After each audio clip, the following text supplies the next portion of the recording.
Saya menerima, tapi gambarnya nggak usah ya. Kalau masih ada yang main-main, sekali lagi, yang gigit saya sendiri. Lewat cara saya, bisa lewat KPK, bisa lewat Polri, bisa lewat kejaksaan. Akan saya bisikin aja, di sana ada yang main-main. Cuma saya mau gigit sendiri kan. Nah ini kan sesuatu yang menurut saya kurang bijak. Nah sehingga saudara-saudara sekalian, mengapa ini saya sampaikan? Karena ini hari kemerdekaan kita. Yang seharusnya dengan kemerdekaan itu setiap orang bebas dan bertanggung jawab di dalam menyampaikan pendapatnya, tetapi harus dalam koridor hukum, koridor kepentingan nasional. Tidak boleh seseorang melakukan intimidasi.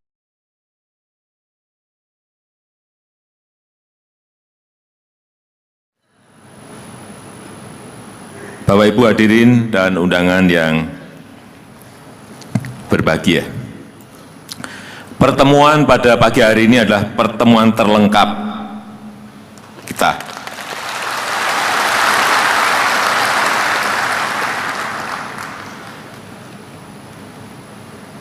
Saya ingin agar semuanya bisa sambung satu garis dari pusat sampai ke daerah. Dan juga perlu saya sampaikan, mengelola negara sebesar negara kita, Indonesia ini, tidaklah mudah. Beda dengan negara-negara yang lain. Jumlah penduduknya saja, sekarang sudah 267. Jumlah pulaunya, 17.000 pulau. Beragamnya budaya, suku, agama juga semakin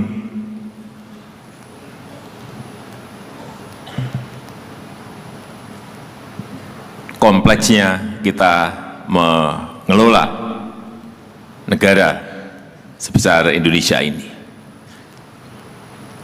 Kita tahu tantangan dunia sekarang ini, meskipun sudah berkali-kali saya sampaikan, perlu saya ingatkan lagi,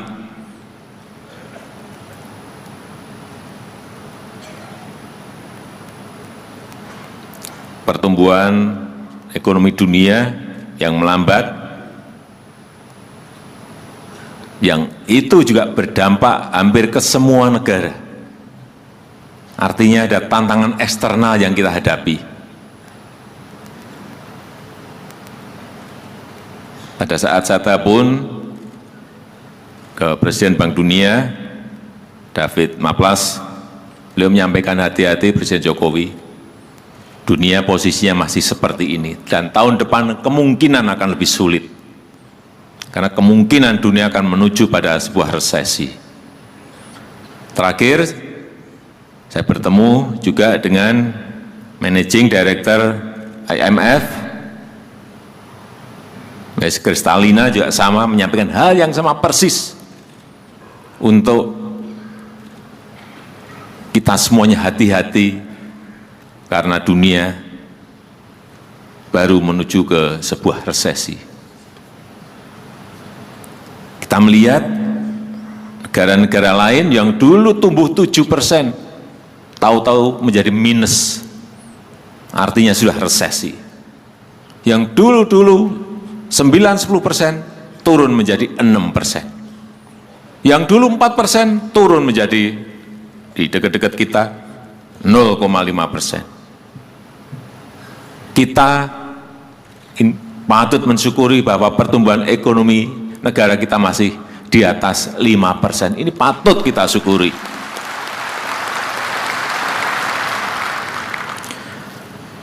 Kemudian juga karena interaksi, komunikasi, interaksi sosial antar manusia, antar orang, sekarang ini begitu sangat mudahnya, lewat WA, lewat SMS, begitu sangat gampangnya,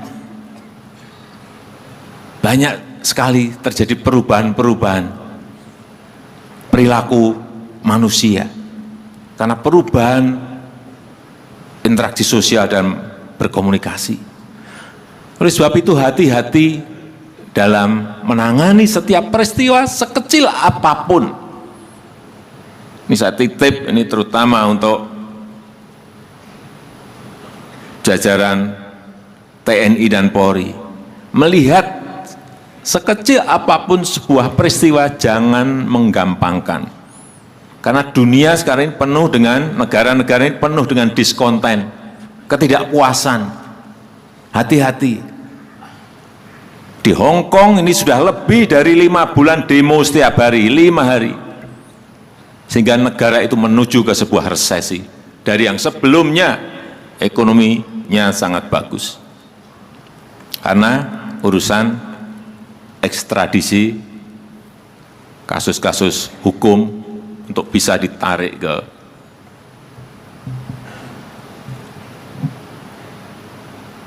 China daratan. Mereka tidak mau, akhirnya demo.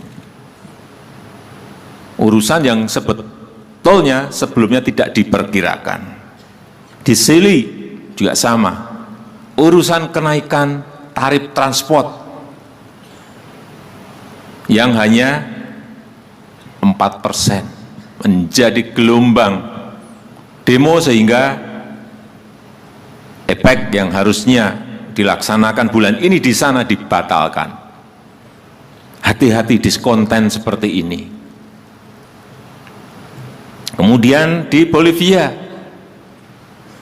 karena sengketa pemilu yang tidak ditangani secara preventif dengan baik, akhirnya Presiden Evo Morales mundur. Dan contoh-contoh diskonten di negara-negara yang lain yang sekarang ini mulai banyak muncul. Hati-hati menangani hal yang kecil.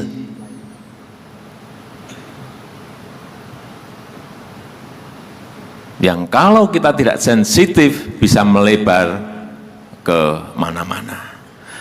Oleh sebab itu penting sekali, ini yang pertama saya sampaikan, penting sekali hubungan harmonis Forkominda di daerah itu penting sekali, penting sekali, penting sekali. Komunikasi gubernur dengan Kapolda, gubernur dengan Pangdam, gubernur dengan Kajati, gubernur dengan kepala pengadilan tinggi. Penting sekali untuk dijalin, ada masalah dibicarakan. Hubungan harmonis seperti itu akan sangat mempengaruhi tensi yang ada di daerah. Kalau ada salah satu dari yang tadi saya sebut tidak rukun, satu saja akan menjadi masalah besar dalam menangani setiap problem-problem yang ada di daerah. Juga hal yang sama, bupati, wali kota, hubungannya juga harus baik dengan Danrem, Dandim, Kapolres, Kejari, ketua pengadilan di kabupaten dan kota, penting sekali juga dilakukan.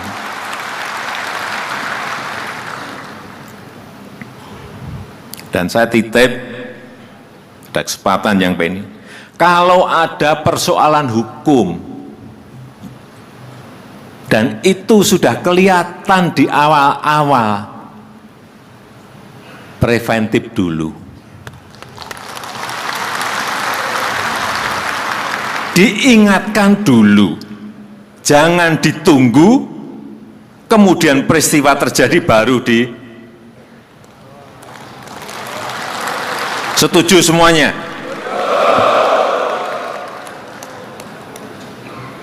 Di atas saya juga sudah sampaikan ini, baik kepada Panglima TNI, kepada Kapolri, kepada Jaksa Agung, sama hal yang sama saya sampaikan.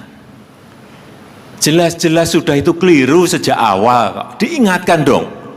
Gubernur, ini keliru, benarkan dong. Jangan ditunggu ngerti keliru, ditunggu sampai terus dikerjakan, baru setelah rampung baru ditebas.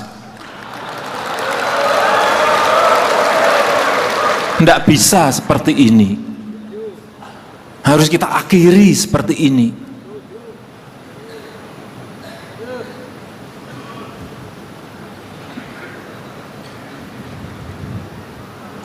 Jangan sampai ini kejadian. Baik itu di Kejari, baik itu di Kejati, baik itu di Polres yang menyangkut hukum, baik itu di Polda yang menyangkut masalah ini.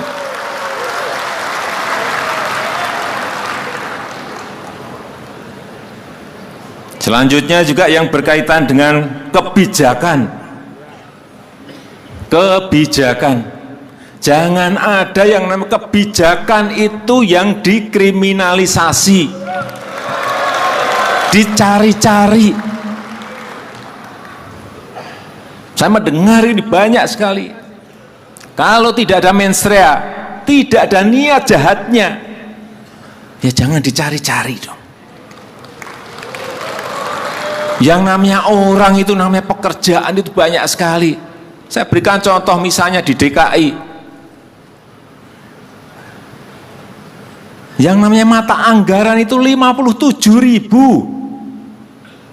mata anggaran. Ya kalau ada yang keliru 1, 2, 3 segera cepat diingatkan. Gak mungkin ngontrol segitu banyak kegiatan, gak mungkin seorang gubernur, seorang bupati, seorang wali kota diingatkan awal-awal sebelum dia bekerja melaksanakan program itu. Inilah yang kita harapkan, mindset kita, pola pikir kita rubah semuanya dalam bentuk pelayanan kepada masyarakat. Jadi lelang, yang namanya lelang, pengadaan barang dan jasa, ini yang bertahun-tahun sejak saya masuk ke pemerintahan 15 tahun yang lalu sampai sekarang ini belum berubah banyak dalam pengadaan barang dan jasa. Kenapa sih kita tidak mulai yang namanya lelang pengadaan barang dan jasa itu dimulai bulan Januari? Kenapa terus kita menunggu-nunggu sampai September baru lelang? Ada apa ini? Sehingga kualitas barang yang dihasilkan, kualitas produk yang dihasilkan menjadi jelek. Itu pasti pekerjaan yang dilakukan di akhir-akhir. Bulan November masih ada lelang. Bulan November itu masih ada lelang. Coba cek di LKPP. Yang namanya e-procurement. Bukan yang e-purchasing, tapi yang e-tendering. E-tendering yang konstruksi 31 triliun itu masih dimulai di bulan November. 31 triliun e-tendering konstruksi di bulan November. Ini mau apa, jadi barang apa nanti? Ini konstruksi loh ya, bukan pengadaan barang dan jasa. Kayak gini diterus-teruskan, mau jadi apa barang itu? Kalau ada jembatan ambruk, ada SD ambruk, ada gedung SMP ambruk, ya nggak kaget saya. Pas bulan basah, hanya waktu tinggal 2 bulan dikerjakan. Mau jadi barang apa coba? Kenapa sih tidak dimulai bulan Januari lelangnya? Pelaksanaannya bulan Maret, selesai bulan Agustus atau September selesai.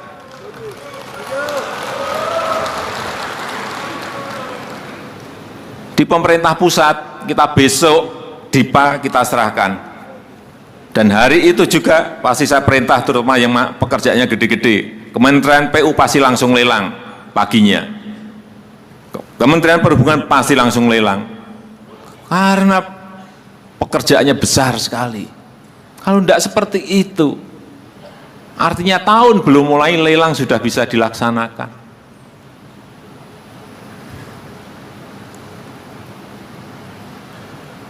Kultur seperti ini harus kita mulai. Meskipun sudah berapa kali juga saya ingatkan, kultur seperti ini harus dimulai. Bekerja dimulai Januari itu penting sekali. Sehingga kita mempunyai rentang waktu yang panjang dalam mengerjakan setiap program. Karena itu juga berpengaruh pada pertumbuhan ekonomi.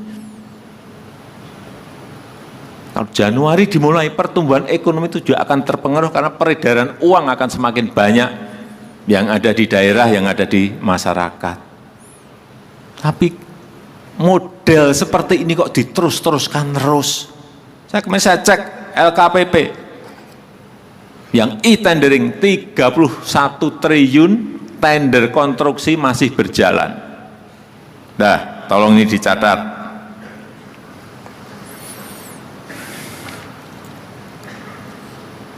Selanjutnya juga ini saya titip, ini ada ketua DPRD, benar? Gubernur, Bupati, Wali Kota, ada semuanya. Saya sudah pesan kepada ketua dan pimpinan DPR, ini saya pesan juga kepada ketua DPRD Provinsi, Kabupaten dan Kota, serta juga Gubernur, Bupati, dan Wali Kota. Jangan banyak-banyak membuat perda. Jangan banyak-banyak membuat pergub. Jangan banyak-banyak membuat perbub Bupati. Jangan banyak-banyak membuat perwali. Negara ini sudah kebanyakan peraturan. Dan negara kita ini bukan negara peraturan. Semua diatur, malah kita kejerat sendiri. Hati-hati, stop itu udah. Dikit-dikit diatur, dikit diatur. Akhirnya apa? Kecepatan kita dalam bergerak, kecepatan kita dalam memutuskan terhadap perubahan-perubahan yang ada menjadi tidak cepat. Pada sekarang negara sebesar apapun pengennya fleksibel, cepat merespon setiap perubahan. Kita malah memperbanyak peraturan untuk apa? Saya tahu kalau membuat perda itu pasti ada kunker, ada studi banding. Saya ngerti, tapi stop. Dan di kunker itu ada apanya, saya juga ngerti. Di studi banding itu ada apanya, saya juga ngerti. Saya ini orang lapangan, ngerti betul kayak gitu-gitu itu. Udahlah, stop. Apalagi perda-perda yang justru meruwetkan dan membebani masyarakat, udah stop. Kita justru ini, bentar lagi kita akan mengajukan yang namanya Omnibus Law. Mengajukan kepada DPR, kira-kira 70-74 undang-undang yang akan kita revisi sekali jadi satu undang-undang.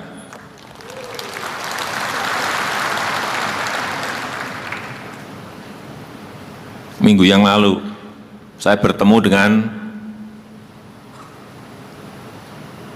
Sekretari Ross dari Amerika. Ini tangan kanannya Presiden Trump. Apa yang beliau sampaikan pada saya? Sekarang ini Presiden Jokowi di Amerika. Itu kalau menteri mau membuat peraturan menteri, satu, dia harus menghapus 2 peraturan menteri yang sebelumnya. Tahu? Artinya keluar 1, hilang 2. Kalau menteri mau mengeluarkan peraturan 1, dia harus ngilangin 2 peraturan menteri yang lain. Nah, kita ini memproduksi terus setiap hari ini mau apa? Sehingga fleksibilitas kita ini tidak cepat. Pergerakan kita ini menjadi lambat dan tidak cepat. Ini yang harus dihilangkan.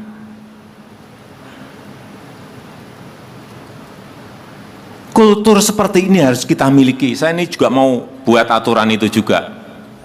Nah, sekarang menteri mau membuat peraturan menteri permen boleh 1 tapi hilang 10.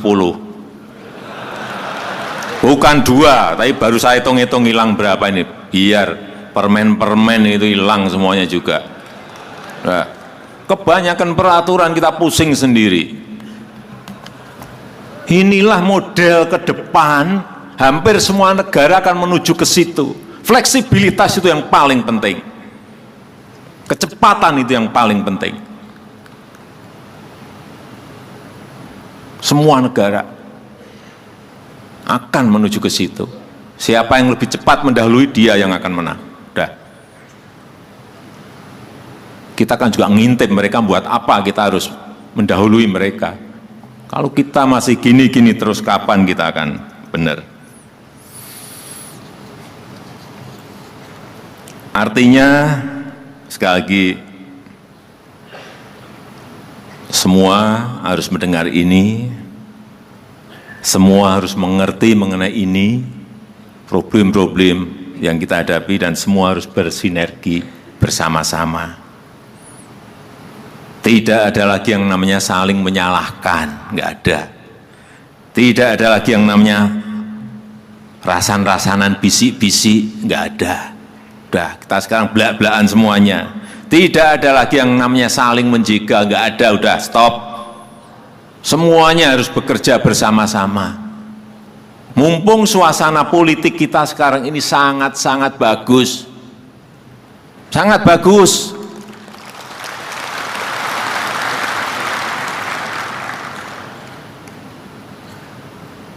Ini yang terus harus kita rawat dan kita jaga. Semua saling menjalankan tugas masing-masing, tapi saling berkomunikasi, saling terbuka, dan bersama-sama kita menjaga agenda besar bangsa ini. Menjaga ketertiban sosial, menjaga kerukunan nasional, menjaga persatuan nasional kita. Itu wajib. Wajib.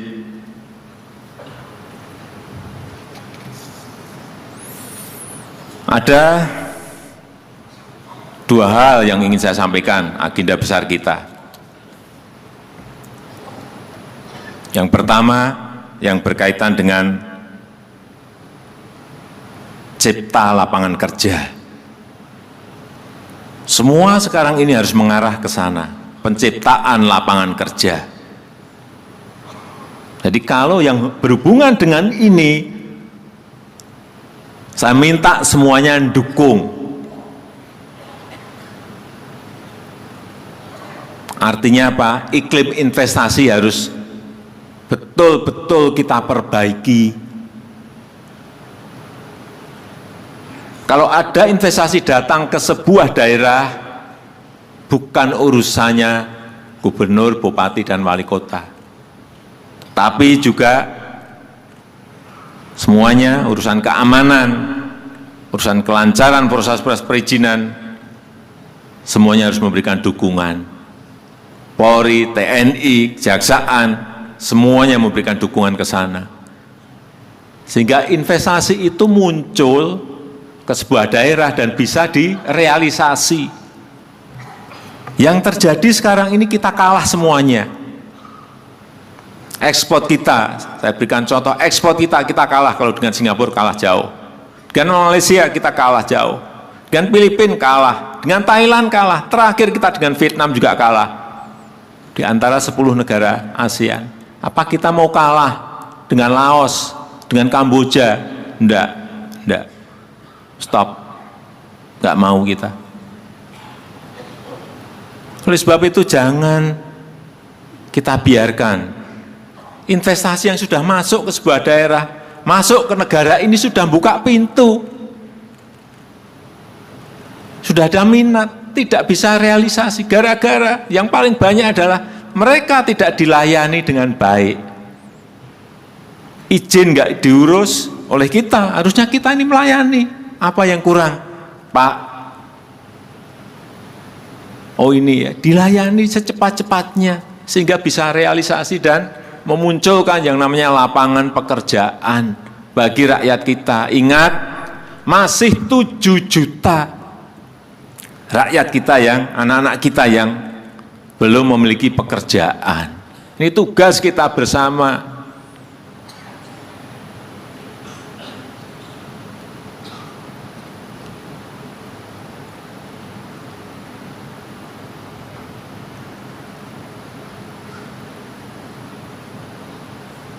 Terakhir,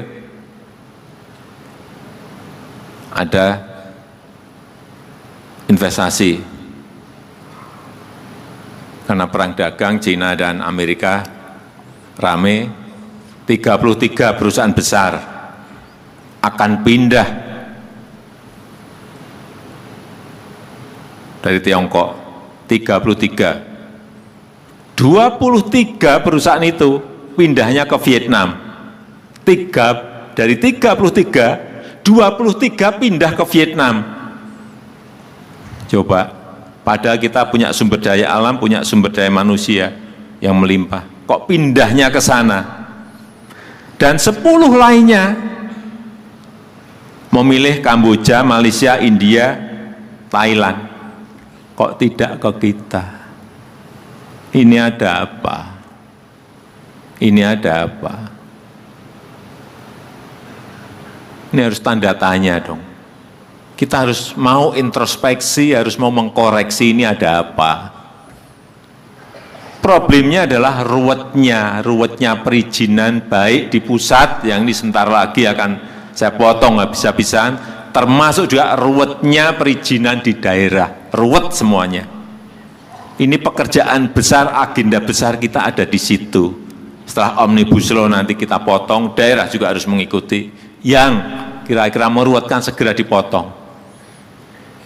Kalau ada itu menyangkut permen dan di daerah kena, tolong beritahukan kepada saya, sehingga itu juga akan kita hapus.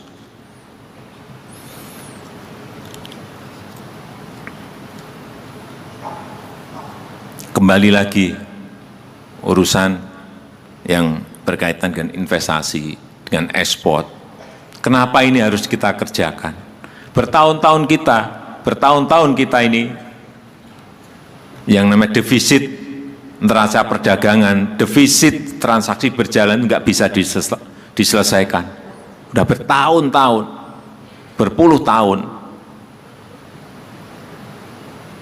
Karena urusan tadi investasi nggak bisa diselesaikan, ekspor nggak bisa ditingkatkan.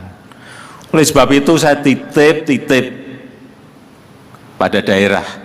Kalau ada investasi yang orientasinya ekspor, investasi tapi orientasi barangnya akan diekspor, sudah tutup mata, tanda tangan izinnya secepat-cepatnya. Nggak usah ditanya-tanya.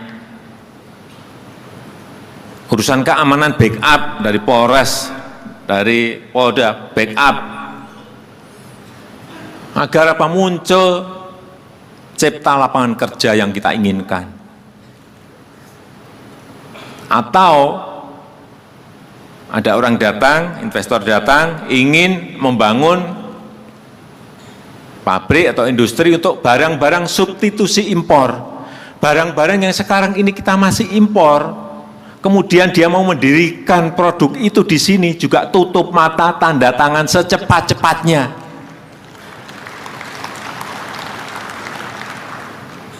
Nggak usah ditanya. Nah, saya beri izin sekarang. Tapi kamu mulai kapan? Besok? Langsung digitukan. Di lapangan ada problem apa? Pembebasan lahan, bantu. Biar segera terrealisasi.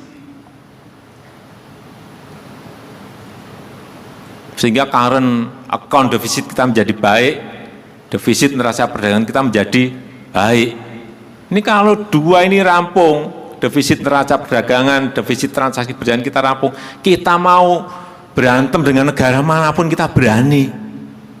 Karena stabilitas ekonomi kita, stabilitas ekonomi makro kita sudah stabil. Tapi kalau ini belum bisa diselesaikan, misalnya kita ini di-ban, misalnya CPO kita, minyak kelapa sawit kita ke Eropa, ya kita masih mikir. Tapi kalau ini sudah bagus, yang namanya defisit neraca perdagangan kita sudah surplus, defisit transaksi berjalan kita sudah baik.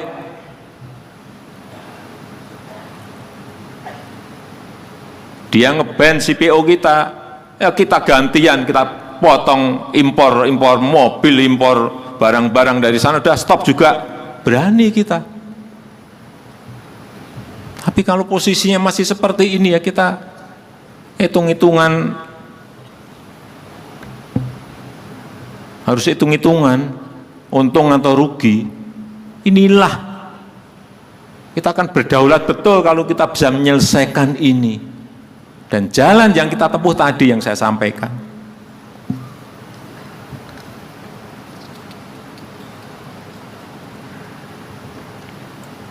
Artinya apa? Perizinan harus dipermudah, regulasi disederhanakan, birokrasi juga harus disederhanakan.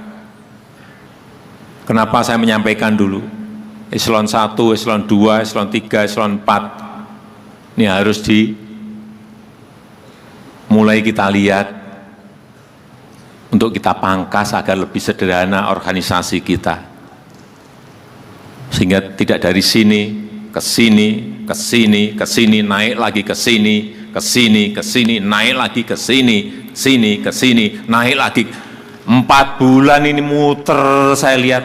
Saya pernah ngikutin surat ini, coba muternya dari mana. Saya ikuti 4 bulan surat dari gini, muter-muter eselon 4, eselon 3, eselon 2, itu pun berapa meja. Nah, gimana kita mau cepat kalau ini kita terus-teruskan. Tetapi ini hanya merubah struktural ke fungsional, bukan memotong pendapatan, tidak. Tolong dijelaskan bahwa kita ini tidak ingin memotong pendapatan, tidak ingin memotong income, tidak. Kita hanya menginginkan kecepatan dalam memutuskan. Jangan dipelintir kemana-mana. Tapi sekarang sudah kelihatannya sudah sangat berkurang sekali, memelintir, mentwist, itu sudah mulai berkurang. Alhamdulillah.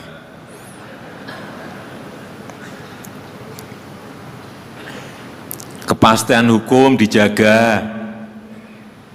Tidak ada pungli, tidak ada korupsi di situ dalam perizinan-perizinan. Dijaga. Rasa aman harus dijamin, TNI, Polri, ini penting sekali. Jangan sampai kita dilihat, dipotret dari luar itu, negara ini dianggap tidak aman. Ini berbahaya sekali. Yang di dalam juga enggak mau membuka usaha, yang di luar apalagi.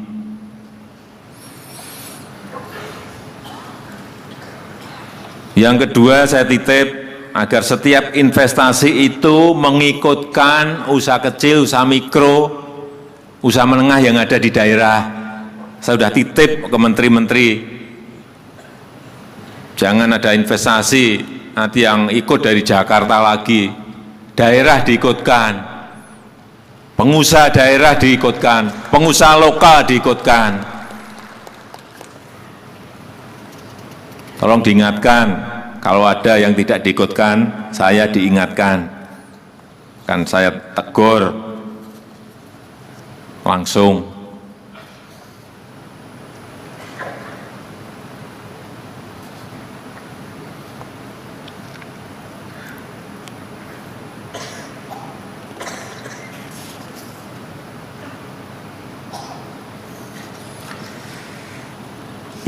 Saya rasa itu mungkin yang bisa saya sampaikan pada kesempatan yang baik ini.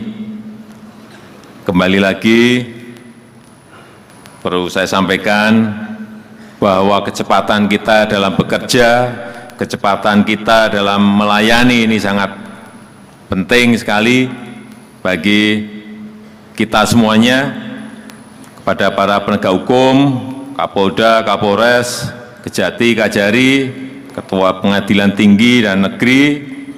Tugas saudara-saudara semuanya adalah menegakkan hukum, mendukung agenda strategis bangsa, dan saya ingatkan juga jangan menggigit orang yang benar.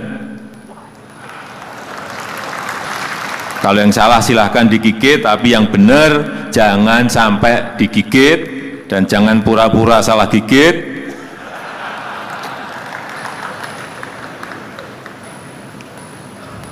Jangan pernah juga menggigit pejabat atau pelaku-pelaku bisnis yang sedang berinovasi untuk kemajuan negara ini. Karena tugas saudara-saudara adalah menggigit siapapun yang memiliki niat buruk untuk mengganggu agenda besar strategis bangsa kita. Saya juga tidak akan memberikan toleransi kepada aparat hukum yang kerjaannya hanya menakut-nakuti dan mengganggu inovasi, yang kerjaannya justru memeras birokrat dan pejabat. Ini saya sampaikan ini secara terbuka pada kesempatan yang baik ini, yang kerjaannya memeras para pelaku usaha. Saya mendengar banyak sekali, ini akan saya inventarisasi dan saya akan perintahkan nanti entah ke Kapolri, entah ke Pak Jaksa Agung. Ini ada ini di Kejari ini, di Kejati ini, di Polda ini, di Polres ini, tolong cek, langsung copot, pecat, itu aja udah. Itu stop, kayak gitu harus stop, jangan diterus-teruskan. Kepada Pangdam dan Rem dan Dim, seluruh jajaran TNI, kebesaran TNI harus digunakan untuk menjaga pertahanan, keamanan, persatuan. Kewibawaan TNI harus dimanfaatkan untuk mendukung agenda-agenda besar bangsa ini. Saya titip berkali-kali kepada Panglima TNI. Rakyat sangat berharap pada kontribusi yang diberikan dari TNI dan Polri. Sekali lagi, cipta lapangan kerja itu agenda besar bangsa kita, meningkatkan ekspor, menurunkan impor juga agenda besar bangsa kita. Jangan pernah ada yang bermain-main di area ini. Saya sudah wanti-wanti betul, di area ini kalau masih ada yang main-main, saya gigit sendiri. Akan saya gigit sendiri. Nah, 5 tahun kemarin saya detailkan lagi, ini apa nih, ini kok nggak jalan apa, ini kok nggak jalan apa. Oh di sini, saya sudah mulai ngerti. Oh di sini, sudah mulai ngerti ya. Oh di sini, saya sudah mulai ngerti. Oh di sini, saya sudah mulai ngerti. Kalau masih diteruskan, ini saya ingatkan pagi hari ini, kalau masih ada yang main-main, sekali lagi, yang gigit saya sendiri. Lewat cara saya, bisa lewat KPK, bisa lewat Polri, bisa lewat Kejaksaan, akan saya bisikin aja. Di sana ada yang main-main. Ya masa saya mau gigit sendiri kan tidak mungkin.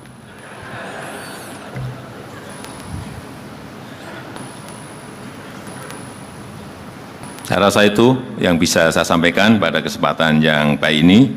Dan dengan mengucap Bismillahirrahmanirrahim, saya resmi membuka Rapat Koordinasi Nasional Kepala Daerah dan Forkominda tahun 2019. Terima kasih, saya tutup. Wassalamualaikum warahmatullahi wabarakatuh. Terima kasih kepada Presiden Republik Indonesia, Bapak Insinyur Haji Joko Widodo.